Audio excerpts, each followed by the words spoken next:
Hello and welcome back to my channel. And if you're new, thank you for visiting.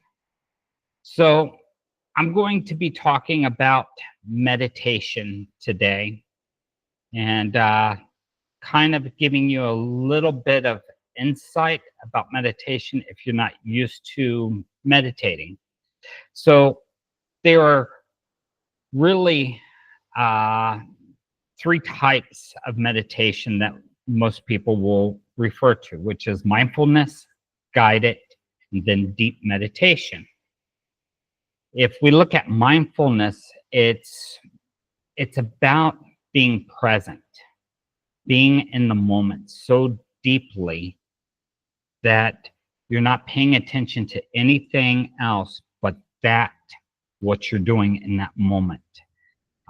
It's trying to learn how to be present within one's life, and it's an interesting experience.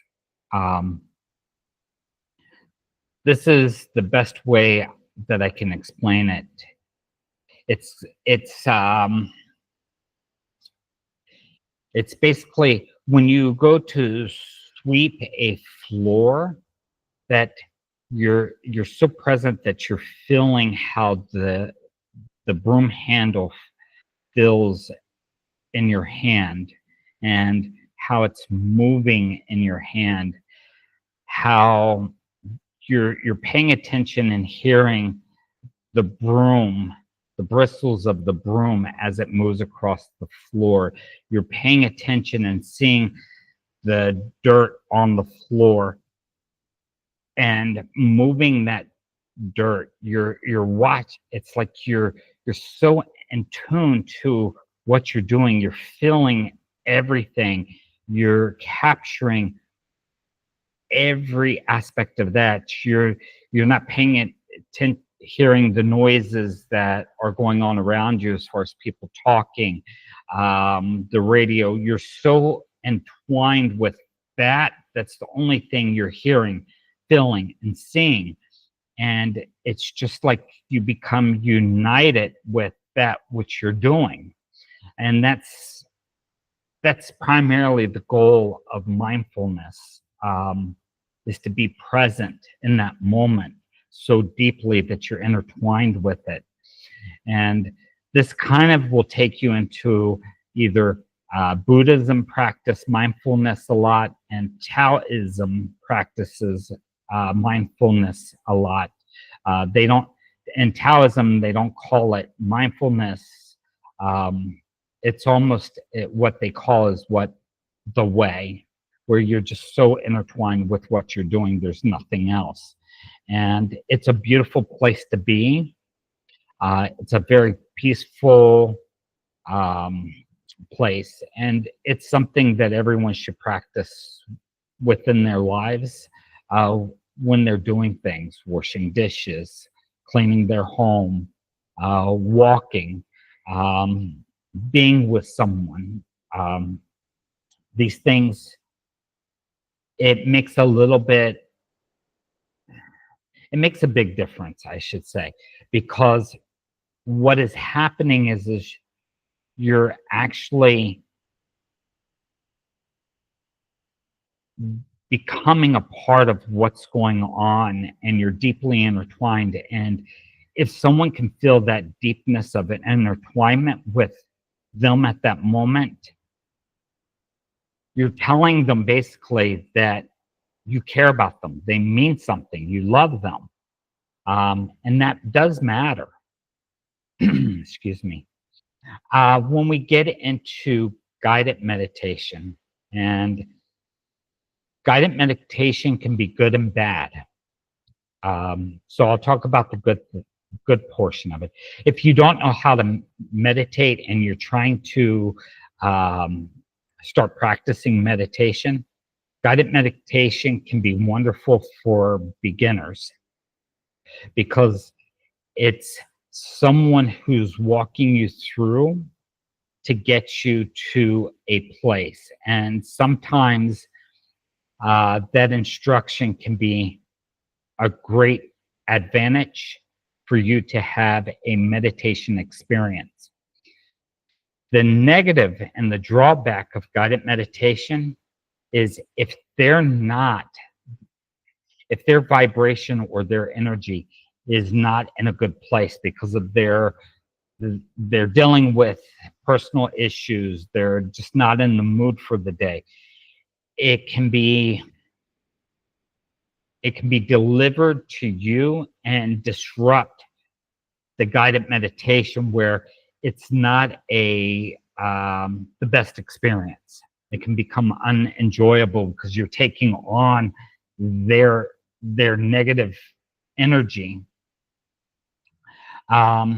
So I'm not a big fan of guided meditation at the end of the day. I don't like guided music. I don't like guided voices. I do, like I said, I understand that it is a tool. It's a good tool to use for the beginner, but for someone who's more advanced, I would prefer you to not use guided meditation unless you're doing the guidance for yourself. And what I mean by that is you can record your own guided meditation and play it for you to follow along with. And that's something you can do. The last one is deep meditation. Deep meditation is, it's a game changer. The deeper meditation is the one that I talk about the most. And deep meditation doesn't get everyone where they need to be at the same time. In other words, this is one that is 100% about you. It's taking you internally inside of yourself. And the objective at the end of the day is to break through the veil and to cleanse yourself out of any baggage that you may have so that you can go so deep inside that you actually end up popping out externally. And the best way I can explain this is a female Buddha monk had talked about it on a video that I had watched. And I thought it was interesting because we had the same experience. And it was an experience that I normally don't talk about, but it made me feel more reassured when I wasn't the only one who was having that experience.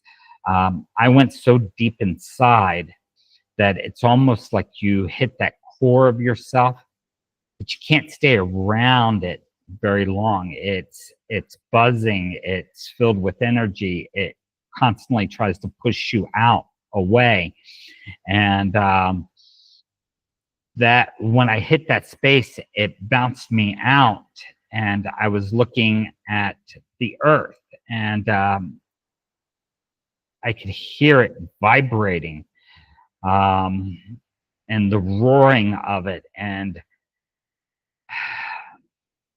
it was the most amazing experience of a meditation. It was beyond any hallucination experience that you could have. I'm talking about if you were doing a heavy dose of mushrooms or a hallucinogen. I don't think people understand meditation, where it can take you, the experiences you can have, and never have to take a substance to try to get you there. It's the most difficult thing to do, which is sit down and spend time with yourself quietly, watching your breath, and just dealing with trying to get to a place to understand I am. And meditation, deep meditation, I think everyone should practice in their life. Now, I will move over to the last thing called yoga. Because so many people have a misunderstanding what yoga is. And yoga is kind of like Buddhism. It has a set of teachings that come along with it. And it has certain meditation practices to go with those teachings. And it has certain exercises. So in the United States, we think of yoga as a form of exercise and, oh, I meditated for a few minutes. You're stretching so that you could sit down for a long time in a meditation stance. Then you have the yoga practices that are the teachings. So you're going to learn something, a way of life, a way of doing things. That's why you have different things like karma yoga. These different yogas have these deeper teachings that can take a lifetime to learn. So when people say that, oh, go take a yoga class, they're not actually practicing yoga. They're going in and they're exercising, and then they're sitting down for a few minutes to meditate or to do some exercise poses and maybe a light meditation. Deep meditation takes hours. You can sit there for a half a day to 2 or 3 days in deep meditation. I have sat down thinking that I was only there for 5 minutes. My wife came looking for me in the middle of the night to find me that I was there for about 4 or 5 hours meditating, and I thought I was only there for 5 minutes. And so meditation is valuable, especially if you're doing psychic communication. It helps you understand how to change your vibration and how to sit in that vibration for a longer period of time without discomfort and without the body getting tired. That's the value of the meditation. Excuse me. When you're meditating to get into other vibrations when it comes to psychic communications. So I hope this helps you a little bit and gives you a little bit better understanding of meditation. If you like this video, please subscribe. Please give me a thumbs up and leave a message if you have any questions or you would like me to cover a topic for you. Take care.